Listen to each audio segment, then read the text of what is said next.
Hi. Hi. Good, good. All right. Welcome to the JDC West 2021 Not-for-Profit Case Competition, sponsored by the Associates. Thank you to our judges, Sam McLaughlin from RBC Dominion Securities, Susan Goldie from Narima Consulting, Lorianne Dewick from IJM Canada, Monica Menegri from Element Realty, and Charlene Rock from Victoria General Hospital Foundation. Competitors will have a maximum of 20 minutes to present. Immediately following the presentation, judges will have a total of 5 minutes to ask the presenters questions. I am our academic moderator who will be timekeeping and controlling the overall flow of the presentation. Time intervals will be noted in the Zoom chat by myself beginning at the 10-minute mark. Following the presentation, I will facilitate the question and answer period. Judges will indicate their intent to ask a question using the hand raised function, which I will call on them to indicate the next question. No questions or comments will be permitted from the audience at any time. The audience is also prohibited from communicating to the presenters in any forum, including Zoom or via other mediums during the presentation or questions. If you are an observer, please ensure your camera is off and microphone is muted. Once the questions period has completed, the Zoom meeting will end. Competitors, you are free to begin your presentation.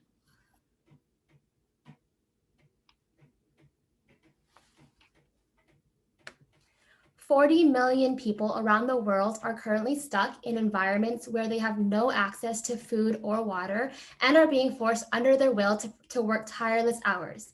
While Canada may not be a direct enabler of the modern slavery that they face within our own borders, we still play a crucial part in the advocacy for the millions of people who are suffering." Good afternoon, members of IJM. My name is Christina, and with me today are Alex and Liv. We are Cal Consulting, and we are so excited to be here today to answer the question of how can IJM Canada generate awareness, funds, and support to reach their strategic goals. So we've analyzed three strategies that you can work with today. That includes building your brand, building your core, and building your base. Within building your brand, this encompasses how IJM will be able to engage with governments and businesses across Canada. And we are recommending that you create the creation of your conference in order to enable all of the governments and businesses to continue thriving with your organization. In terms of building your core, you have a goal of achieving $25 million in revenue by 2030. And with that, 14.25 million within Western Canada. And we recommend doing this through major donors and corporate sponsorships. And finally, building your base. This encompasses how IJM will be able to engage with the youth who will form the base of your organization to support you in the future. And we recommend outreaching to your university campuses. Now, looking into your stakeholders, you have a ton of really strong candidates who are willing to support your organization, including members of the parliament, your campus chapters, your major corporations, your religious organizations, and of course, the new potential stakeholders that your organization can approach. So with this information, we found that your campus chapters, there's an opportunity for you to continue expanding and increasing those student voices, to be able to lead all of Western Canada, to be able to voice the advocacy for modern slavery, as well as the new stakeholders, specifically within your local community, and the philanthropists who are willing to put in their time and effort to continue to grow your organization. And with the impact of campus chapters as well as the new stakeholders, we hope that you're able to reach a wider audience and have a greater impact. An important part of building your brand is becoming a thought leader within your organization or within your field. So the current situation is that you have a desire to grow your awareness of your organization with key stakeholder groups. However, there is a significant opportunity for you guys to become a thought leader, meaning that other organizations and other industries come to you guys as you are the leader and have the greatest amount of knowledge on this area of modern day slavery. So the goal here that you presented to us is that IGM is to be a keynote speaker at various events. However, we believe that your organization can do one better than that and become the most reputable organization in the field by creating their own conference. So consideration is that due to COVID-19, traditional events and lobbying opportunities are limited. So these are the traditional ways, such as galas, that organizations like yours would normally bring awareness to. However, how can IGM become a thought leader in this area? And we've identified a few key areas guided by the Not-for-Profit Marketing Guide about how organizations become thought leaders. So one of the key methods that some organizations use is blog posts. However, they do have a limited reach and they require consistent time and effort to maintain. The next is podcasts, but it can be hard to develop an initial following, and as well, you have to continuously be producing new content. However, conferences, they align with your strategic goals of having a presence with keynote speakers, but they also allow you to have an event once a year that you could really gather around your supporters and those who are interested in your organization to further share about all the amazing things that IGM is doing to support those who are victims of modern day slavery.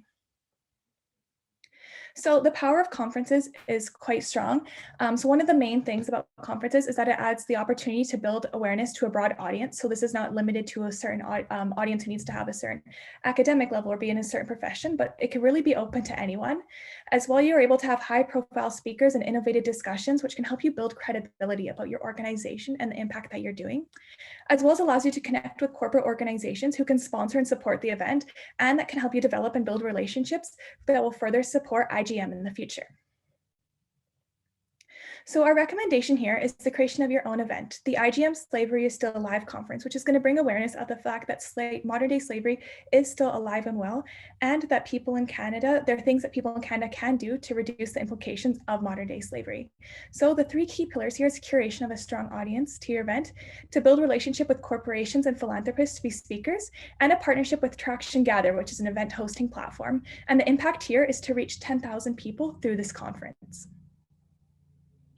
So the curation of audience. So who are the ideal audience members of this conference and how can they be reached? So the first is professors and teachers. So the educational benefit of the conference is strong, as they'll be able to have reputable individuals speaking about modern day slavery, and it can be integrated into the curriculum of various classes across Canada and throughout university campuses. And how to reach out to these individuals is through department heads of universities and as well as school districts. The next is your MP and staff. And the goal here is to have them to support some of your lobbying efforts to support the bill that's currently being faced. So how can this be done? Through their offices and through their staff, as well as utilizing the different political parties and the communication channels there to outreach and spread news throughout. And lastly is students. So students matters because they're the voice of the future, and once being inspired by their own conference, they'll be inspired by to create their own campus chapters at their own schools. And so how can we outreach to students? Through their campus chapters that pre-exist, and having those campus chapters do outreach to other schools in their surrounding area, as they're more likely to know other university students who will be able to help contribute and partner to create and spread news about the conference. So the next is building relationships. So what type of content will be discussed at the event, and what type of organizations are you looking to partner from? So first is a keynote from your CEO, which will be able to help spreading awareness and align with your strategic goals of being featured in other events. The next is having workshops from sponsors on things such as ethical consumption. And last is the philanthropist talking about the benefits of choosing ethical consumption, of ways that they will be able to minimize modern day slavery throughout theirs, and how they can support the organization through other means as well. So next is the Traction Gather platform. So Traction Gather platform is a platform run by a consulting organization called Traction on Demand. And what's really great about Traction Gather is that there's three key things that allows your event to run super smoothly. So as you see here on the screen, there's an example of an event being run via Zoom, but then also there's an opportunity for the event after it's done and certain parts of the event to be hosted and stored on one platform. So because of this, people will be able to go back, teachers can go back and show this to their class in the future. The next is because Traction Gather is integrated with Salesforce. It provides you detailed user behavior and data to track engagement, as well as will help build your CRM database with potential donors and individuals that you could that you could share information with.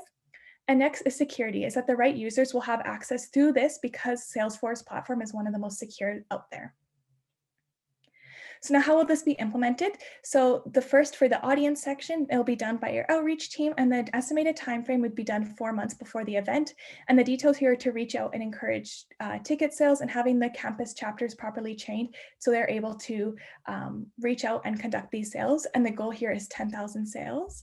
The next is having the topics covered. So this would be having a special event coordinator who will help coordinate the conference, and that will take about 8 months to ensure that all the speeches and everything, and you have the right speakers. And the details here is a creation of the partnership that between these different organizations and philanthropists, with having 6 events throughout this conference that will be covered by these groups. And last is a partnership with Traction on Demand to have access to Traction Gather. So the personnel here is yet again the event coordinator, and the timeframe is 1 year. So something that you could begin now is building this partnership, so that way you're able to ensure the success of your event, and you'll be able to build this partnership for long term. So as this event is a COVID safe recommendation, and as well as something that you'll be able to continue on doing in the future, building a long-term relationship while using Traction Gather is something that will be extremely beneficial for your organization. Now that you have a pathway forward towards getting a platform for you to advocate against modern slavery, it's time to consider how you'll be funding this. Now, the current situation you're in is that 60% of your revenue is coming from Western Canada from public donors just in the community. However, these donors are the most heavily impacted by COVID-19. As we know, the economic impact of COVID-19 has caused more and more individuals to have less disposable income that they'll be able to spend on organizations such as yours. And so this, as much as this is a small issue, it also presents an opportunity for you to branch into other funding streams that will help you achieve higher awareness of your mission and achieve your goals. Now, you've set out the long-term or the short-term goal of raising $840,000 in 2021 and a total of $25 million by 2030, with 14.25 million coming from Western Canada. Now, the key takeaway here is that you can branch out to a funding strategy that can meet your short-term goals while working on building awareness of your mission for the future. Now, let's consider what funding option would be most optimal to pursue as a means of funding your future operations and achieving these lofty goals that you've set for yourself. Now, with individual donors, as mentioned, due to the COVID impact on the economy, the short-term gains with this option are rather small. However, we recommend pursuing it in the future once the economy has recovered, as it is a quite sustainable method of funding and a way to increase your reach to a greater number of people. However, this method also does not create beneficial partnerships, and as mentioned with COVID, it simply is not feasible to achieve your goals with right now. Next, with grants, this would result in short-term gains. However, it is not a sustainable method of funding and would not create beneficial partnerships, perhaps other than with the government, although it is quite feasible at the moment. Next, with corporate sponsorships, you would receive short-term gains from this, and if relationships are built and managed correctly, it has the potential to be a sustainable fundraising method. And as mentioned, you have the ability to create beneficial partnerships here, and we believe with your current resources, it would be quite feasible to do so. And finally, with major donors or philanthropists, we've recognized that with these, you can receive high short-term gains, build sustainable relationships and beneficial partnerships that achieve both your organization's goals and the goals of the donor, while being feasible, especially during the COVID pandemic, where those of higher income and who are able to give a lot have not been greatly affected negatively by the pandemic. And therefore, we recommend pursuing corporate sponsors and major donors as your two main fundraising streams to achieve both your short-term goals, as well as helping you achieve your long-term goals. Now, the strategy here is to leverage Canadian corporate sponsors and philanthropists as a major source of funds by targeting those who are specifically strategically and politically aligned with your mission. The pillars here are to use conferences to build the partnerships, as you can receive sponsorships during these conferences, to target politically aligned major donors, and to provide an IJM chain breaker certification that is available to your sponsors that will allow you to further capitalize on the demand amongst Canadian consumers to consume ethically, as my colleague Liv mentioned previously. The impact that this will have is it will generate 5 major donors in the first year with approximately $100,000 each in donations by the end of 2021, and corporate sponsorships totaling $500K by the end of 2021, for a total projected revenue in 2021 from these two streams of $1 million. Now let's look at a potential major donor and what they would be able to give to you, and what you might look for in a potential major donor. First, an ideal trait of theirs might be that they're politically engaged and aligned with your mission. Additionally, if they've contributed in a smaller amount to you in the past, perhaps now is the time to reach out to them and ask for a bigger contribution so that you can achieve what you've set out to do. And finally, An extra added bonus would be if they were a thought leader in the mission to end slavery, and therefore they would have the ability to speak and offer their expertise at your conference. Now, how this would look is a donor would be reached out to by your fundraising team and be informed of this opportunity. Next, they would schedule a meeting for an office visit at IJM, as this is a proven way to generate increased interest from major donors and help secure a large donation. The donor would learn more about the potential legislative impact of their contribution, and they would contribute $100,000 to IJM and receive an invitation to speak at the conference. Next, with corporate sponsors, we recommend targeting those in the industries that are affected by, that have supply chains that are affected by slavery and looking to reduce their contribution to slavery. Now, this organization would need to recognize the desire of Canadians to be informed about the source of their products, and they would then be informed of the opportunity to receive the chain breaker certification. They would desire a way to show their commitment to ending slavery, and they would before donating, they would go through the supply chain vetting process, and then at that point, they would be able to become an event sponsor and chain breaker. We've outlined some of the general implementation details for this strategy, the largest of which being the donor outreach by your outreach team, which would be ongoing and would involve researching and identifying potential sponsors and donors, and with $500,000 from each in 2021. With the certification development, this would be led by your programs team. To initially develop the certification would be approximately 8 months, and you would begin vetting your donors as soon as the opportunity was available. Now, what could this look like in the future?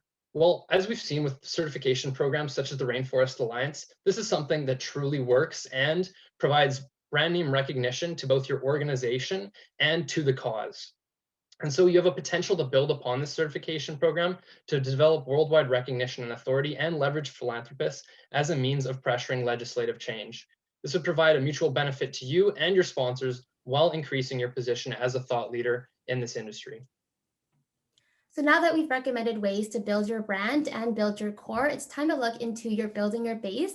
And with this, we've identified the situation as there's a lack of student voices within Western Canada. And our opportunity here is that you need to attract a whole generation willing to make that change. And the overall goal is to increase the overall engagement and launch 4 new campus chapters.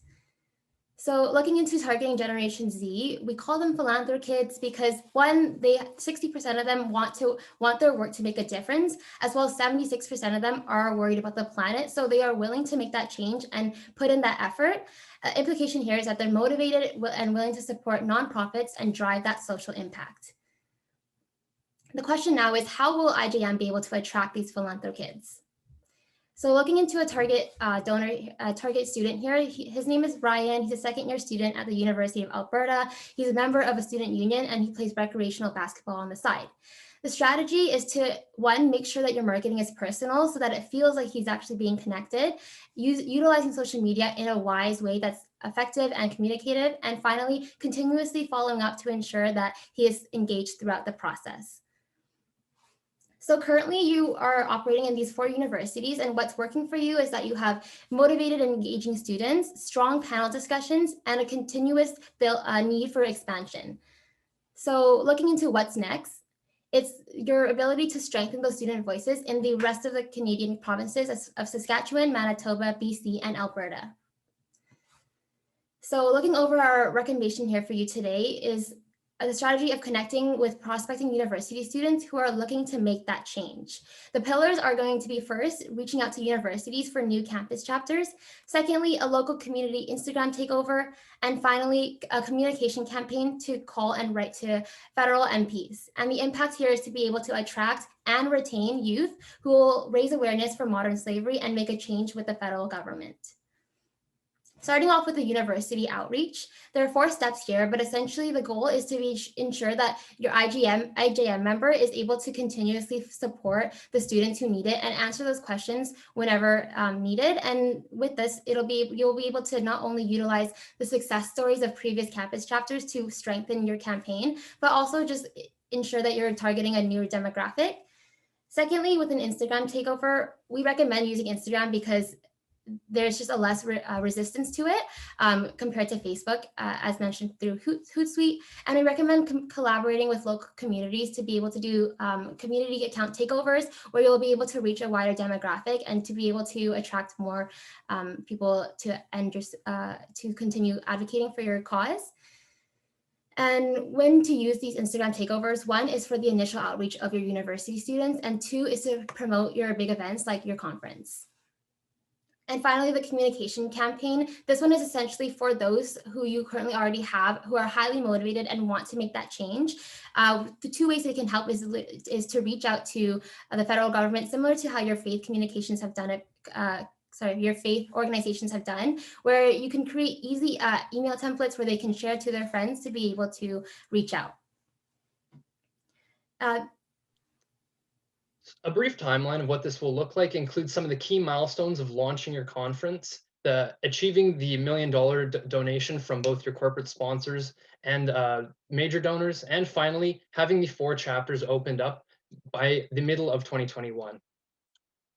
Some of the costs include the conference organizing, as well as the fundraising campaign and marketing materials. The benefits that these will generate will be conference ticket sales in revenue of $100,000 and 10,000 attendees, revenue in excess of $840,000 from the fundraising, and a massive increase in student voices and the development of your organization into a thought leader.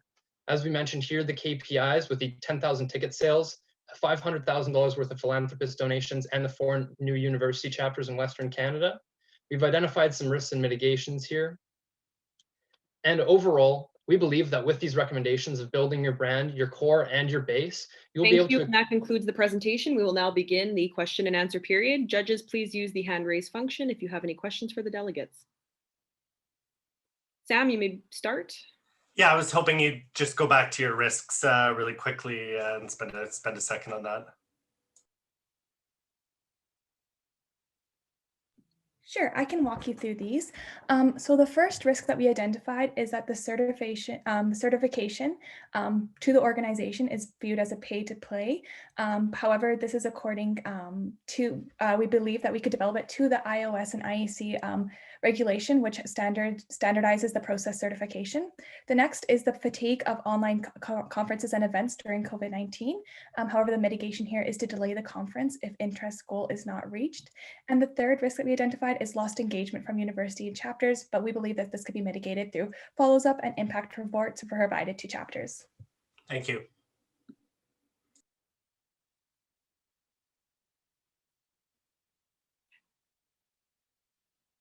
Charlene, you can go next. Thank you. Thank you very much for that presentation. Just wanted to ask you a question around the sustainability of major donors and sort of how did you see that working out? Did you see major donors sort of giving you a commitment over a period of time?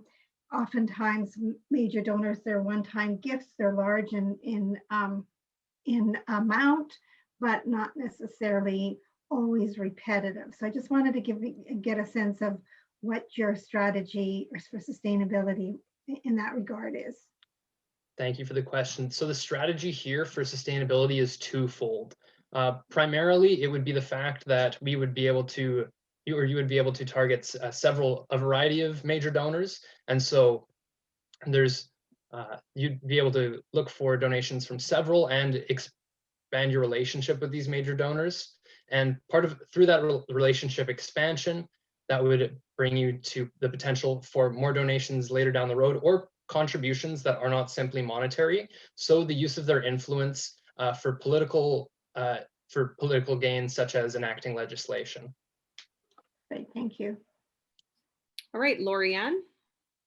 Hi, thanks for the presentation. So much content, it's great. My question is, so IJM Global and IJM headquarters in Washington already do a yearly conference. So I was curious as to what you think this yearly conference would offer that would be different from what is already going on in the States. Yeah, so specifically with IJM Canada, we recommend this conference that specifically is virtual. This will not only serve the clients that you have, the prospecting donors that you have within Canada, but be able to reach a wider audience, as well as just attracting those campus chapters that you're wanting to reach out to within specifically Canada. Okay. Judges, if there's any other questions, you can use the raised hand function if there are any. Yeah, Susan? Oh, you have to unmute. Your identification of the Philanthrokids. I wondered if you could expand a little bit on how you might see them working into your helping of pass your motive or your work towards passing the legislation. Yes, so we believe that by using these philanthrokids, that they could be utilized as someone that can help write emails, write messages to their local MPs to help advocate and lobby for their support of this bill.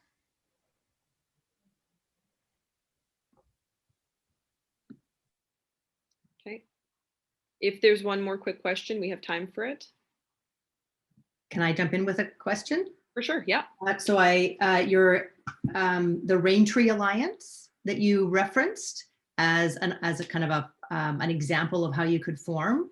What's the background on how they started to get their traction and how they grew? Do you have any background on how that came about to be successful? We haven't looked in depth on the actual genesis of the Rainforest Alliance program. However, we do recognize that it started somewhat at the bottom with the farmers and those that actually serve the beneficiaries. However, so in the case of IGM, it would be slightly different, where we're not necessarily dealing with the beneficiaries initially. You'd be dealing with the corporations who would be at risk of potentially having their supply chains using slave labor, and with this certification they would be able to ensure that the public knows that they in fact do not. Great, thank you. All right, and that concludes the question and answer period and the presentation. Thank you, competitors and observers. You may now drop off the call. Awesome. We just want to thank you again for attending. I know it's been a long day for you guys, so thank you again. Yes, thank you so much for your time. Thank you. Judges, you can stay on the call.